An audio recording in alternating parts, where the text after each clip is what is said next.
Hi, I'm Peter J. Ray. Welcome. Today's topic is the 1987 Cleveland Indians MLB season.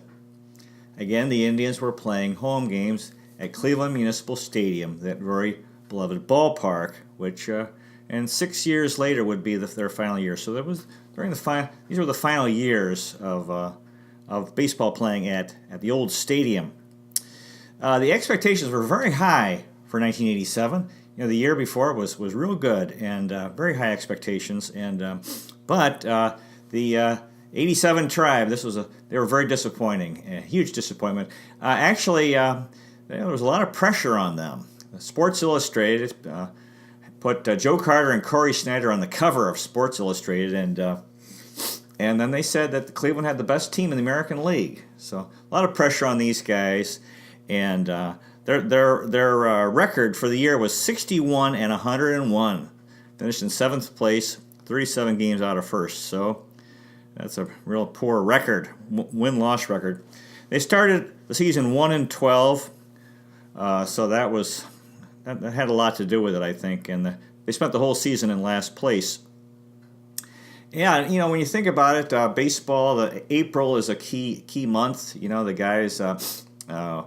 When you haven't played a lot of games, and batting averages can be very low, and ERAs for pitchers can be very high, and then this, they were looking at this, seeing themselves in last place, and it seemed like they were overwhelmed just by negative thinking and pessimism and so forth, and I think they were a better team than that, but that's, they weren't able to overcome this sort of this gloom that descended on the team that year. Tough year.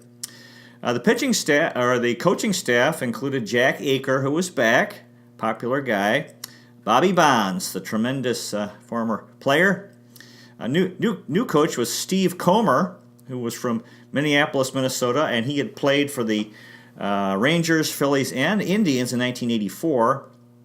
In 1979, he had his best year as a player. He won 17 games for the Rangers.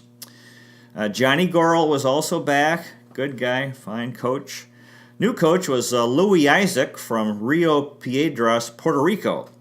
He had been a minor league catcher from 1962 to 1979, and he was known for his large, well-groomed mustache. He was the Tribe bullpen coach for 16 years, so the beginning of the Louis Isaac era.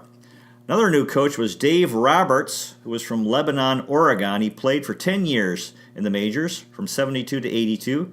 Played for the Padres, Rangers, Astros, and Phillies, and he's in the Oregon Sports Hall of Fame. He was inducted in 1984. In 1972, he was the first overall pick in the MLB draft, drafted by the Padres. And next day, he signed with them, and he played the same day, right out of college, straight to the majors.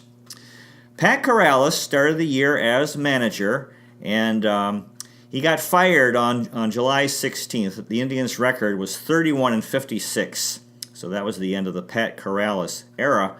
The year before, I went to the last game in '86 and waited with some fans outside of near Gate A for players to come out. He came out, signed some autographs, and I said, "Good job, Pat," and he looked me right in the eye and said, "Thank you." So that was kind of a thrill. He was replaced by Doc Edwards, one of his coaches. And Edwards was a little better, but not much, and went under Doc Edwards, the Tribe was 30-45 the rest of the year. In the field, Mel Hall played left field, had a very good year, hit .280 with 18 home runs and 76 RBIs. Good year for Mel Hall. Brett Butler had a good year. Hit in center field, hit .295, 9 home runs, 41 RBIs, 33 stolen bases. So he was a good fielder and hit for average and had speed. That was nice. Corey Snyder was in right field. His average was down. He hit .236, but he had 33 home runs and 82 RBIs. A lot of pressure on him. Brooke Jacoby was at third, hit .300, 32 home runs, but only 69 RBIs. You expect actually more when you have that many home runs. But anyway, he had a very good year. He was the Indians' man of the year. Real good guy, tremendous player, good person. Julio Franco was at short, hit .319, 8 home runs, 52 RBIs, 32 stolen bases. So Franco, another fine year offensively. high average and and also had speed. Tony Bernazard was at second, hit 239, 11 home runs, 30 RBIs, and 7 stolen bases. He was traded to the A's on July 15th for Darryl Ackerfelds. I felt bad about that. He only played 79 games for Cleveland that year. So that was the end of the Tony Bernazard era. I liked him a lot. He was gone. Joe Carter played first base, hit 264, 32 home runs, 106 RBIs, and stole 31 bases. He was on the cover of Sports Illustrated and as the leader of the Indians, and he fulfilled that. He had a very good year. He had power and speed, kind of like Bobby Bonds. Chris Bando was our catcher, hit 218, 5 home runs, 16 RBIs in 89 games. His average was down, kind of a tough year offensively for Chris Bando. Pat Tabler was the DH, and he hit 307, very good, 11 home runs, 86 RBIs. He made the All-Star team, and he won the Gordon Cobbledick Golden Tomahawk Award, voted by the players. Another spare catcher was Andy Allenson, who hit 266 in 50 games. Jay Bell was primarily an infielder. They saw him as the shortstop of the future. He only hit 216 in 38 games. I think most of the year he was at AAA. Carmen Castillo would come off the bench. He hit 250, 11 home runs, 31 RBIs in 89 games, so he had some power. Dave Clark hit 207 in 29 games. Now, we picked up the free agent Rick Dempsey, who from Baltimore. He was he had a tough year. He only hit 177, 1 home run, 99 RBIs in 60 games. Dempsey was from Fayetteville, Tennessee, and he had a 23-year career, tremendous career.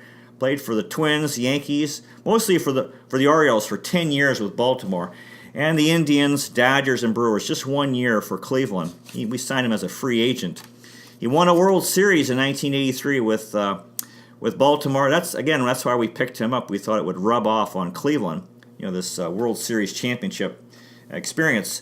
And in the 83 World Series, Dempsey hit 385 with a slugging percentage of .923, and he was the MVP. He also won a World Series with the 88 Dodgers after leaving Cleveland.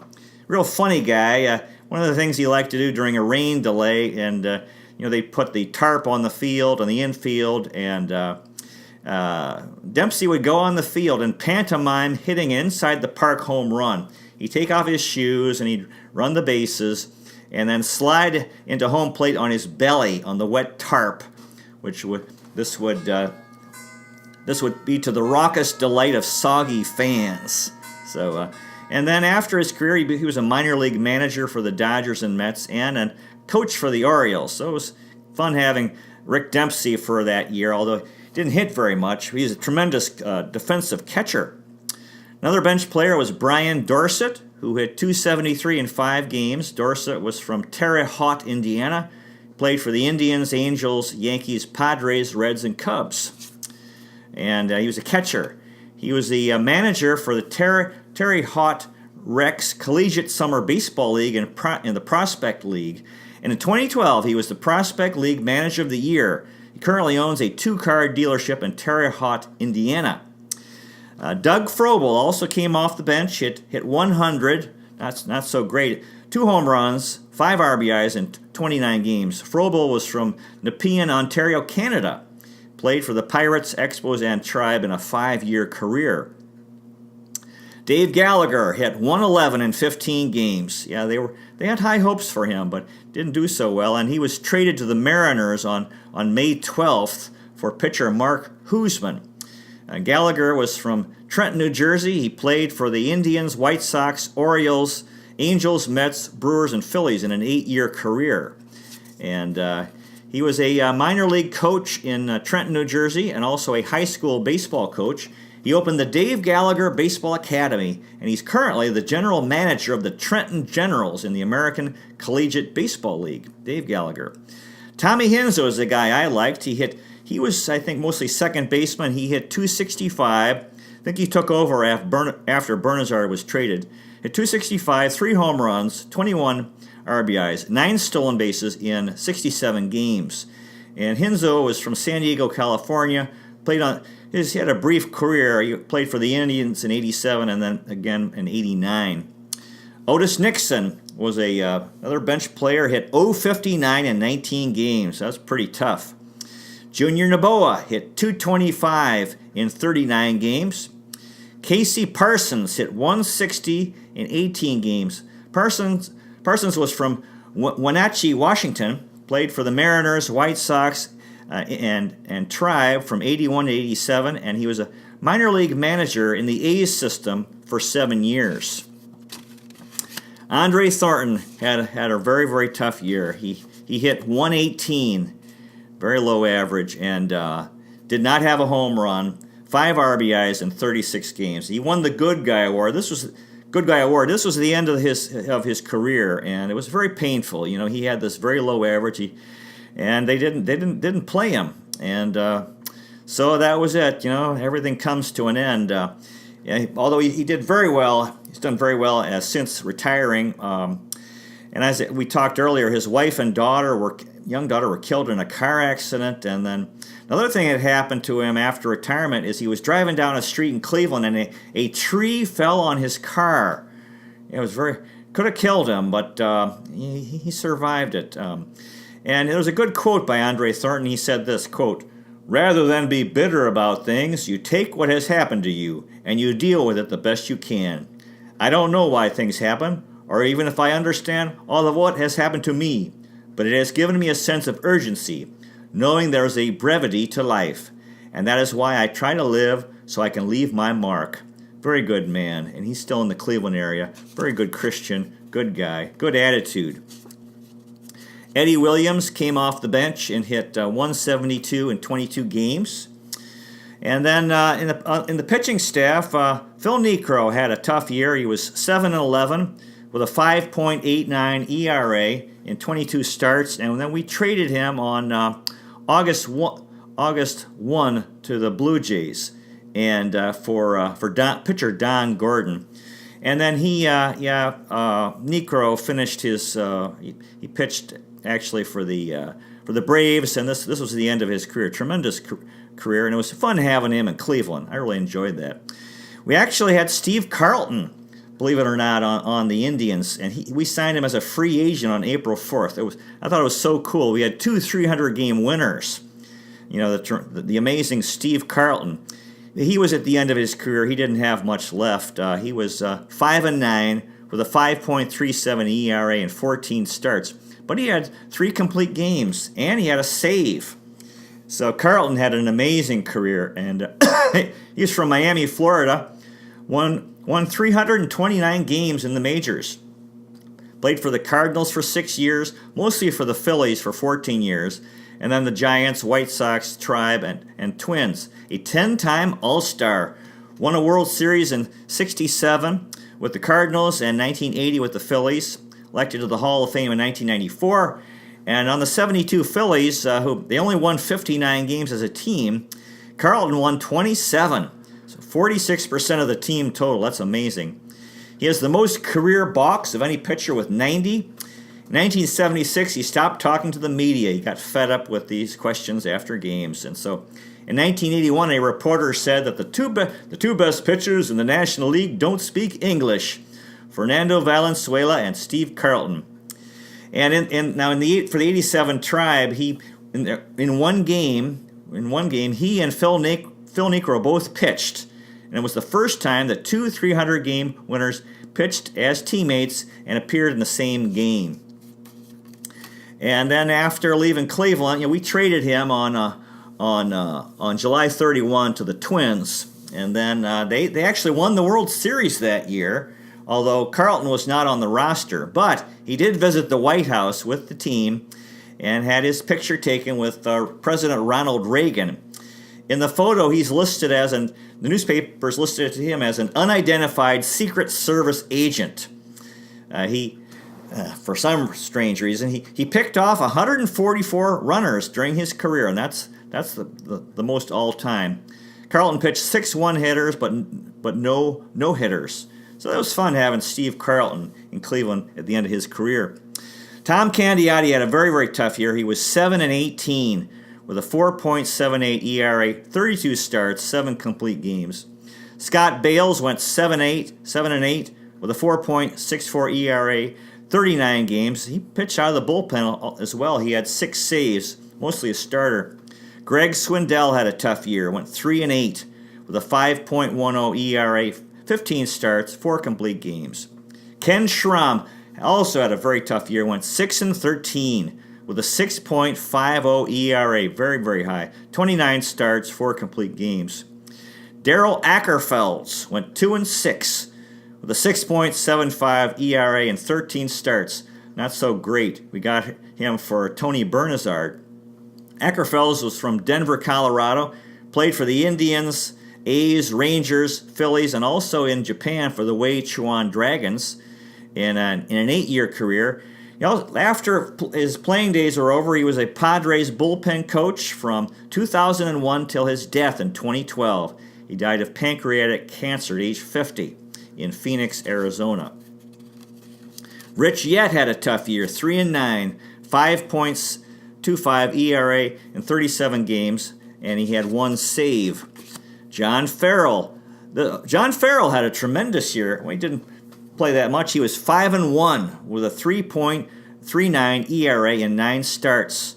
Farrell was from Monmouth Beach, New Jersey, played for the Indians, Angels, and Tigers, and later he was a manager for the Blue Jays and Red Sox, and he won 2 World Series for the Red Sox, one as a coach and one as the manager in 2007. Actually, they beat Cleveland in the ALCS, and in 2013 he was their manager, won the World Series. He's currently a scout for the Reds and an ESPN analyst, and his 3 sons all played minor league baseball, although none of them made it to the majors. One of them is still trying to make it.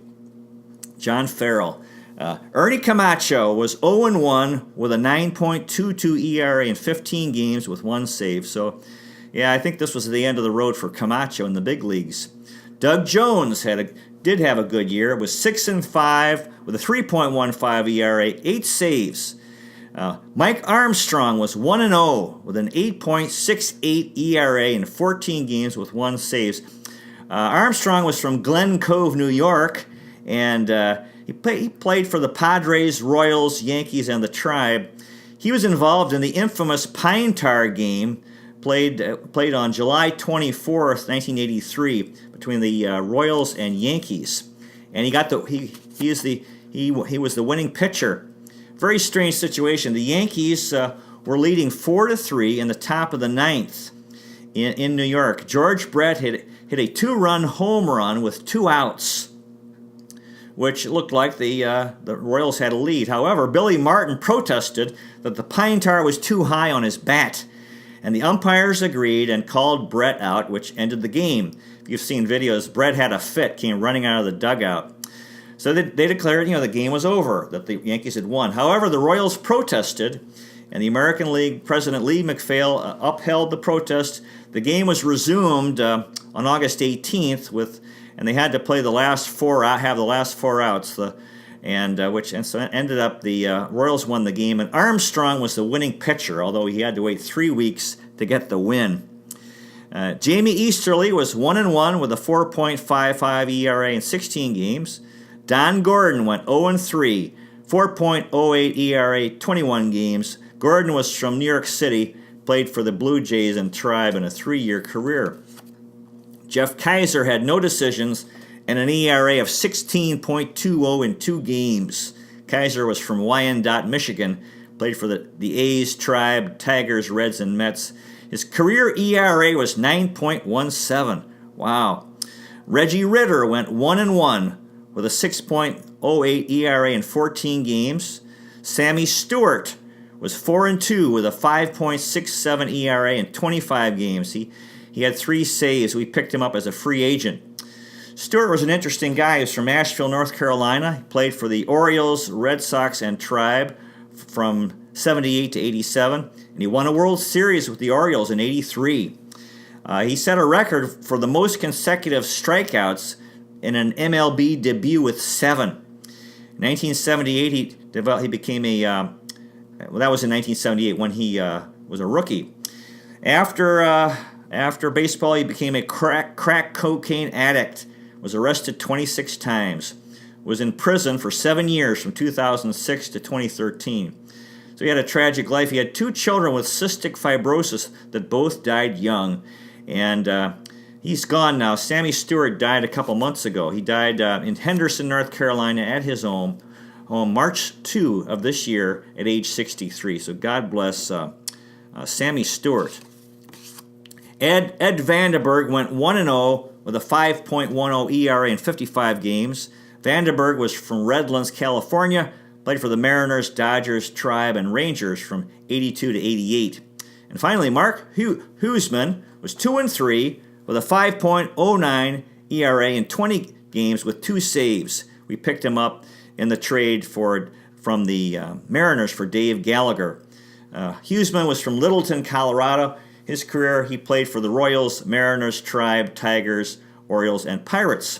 So, anyway, that's the 1987 Tribe. Tough year. Anyway, they still, regardless of the one-loss record, you have these interesting characters and the wonderful game of baseball. So God bless all those fellows who played for the 87 Tribe and the fans and everybody else associated with the Cleveland Indians. Captains of the Cuyahoga, lovers of Lake Erie, Terminal Tower Power, Tribe rules, Cleveland City of Champions. This is our year. It's been 70 years since 1948. Thank you so much for watching. God bless you. Take care, and I'll see you next time.